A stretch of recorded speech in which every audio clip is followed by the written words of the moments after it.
Қарағанды музыкалық комедия театрында алғаш рет қазақ тілінде опера шырқалды. Сыдық Мұхамеджановтың 100 жылдығына орай композитордың Айсұлу шығармасы орындалды. Толығырақ тілші бейнематериалында. Опера концерттік нұсқада көрермен назарына ұсынылды. Шығармашылық ұжым қойылымға 1 жыл дайындалған.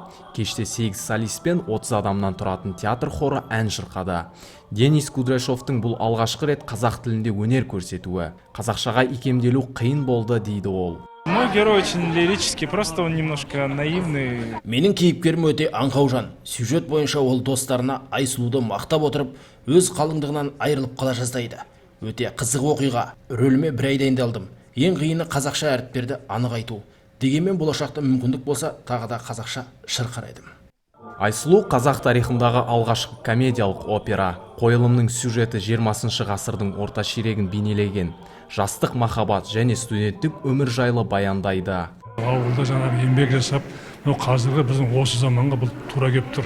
Дипломмен ауылға деген қазір неміз бар ғой, соған да келіп тұр. Оған ол қазақ тілінде қойылсын, халық келсін. Бұл енді қазір енді қазақ бар ғой, Құдайға шүкір.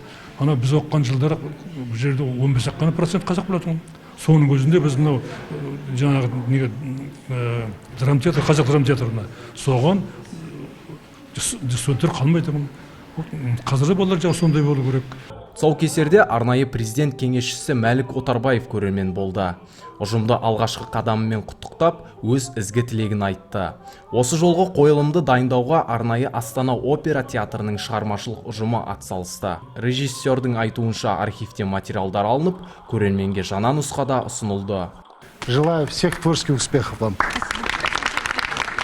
Ол жерде мысалға целина дейміз ғой, соның тақырыптары көтерілген. Енді заман өзгереді, бүгінгі таңда ол басқа мәселелерге айналып келеді. Бірақ қалай дегенмен бүгін енді концерттік нұсқа болғаннан кейін бұл тек қана автордың музыкасы, оның драматургиясы ғана беріліп тұр. Егер де енді бұл ары қарай қойылым сияқты жалғасса, онда біз бүгінгі таңдағы бір мәселе, өзекті мәселелермен мүмкін байланыстырамыз. Қойылым авторы көрнекті композитор, еліміздегі опера өнерінің негізін қалаушы Сыдық Мұхамеджанов. Биыл оның 100 жылдығын бүкіл театр қауымдастығы атап өтеді. Осыған орай Айсұлу еліміздің барлық музыкалық театрларында қойылмақ. Бағдаулет Отырсын, Талғат Әбдірахман, Нұржан Табрис, Сарыарқа телеарнасы.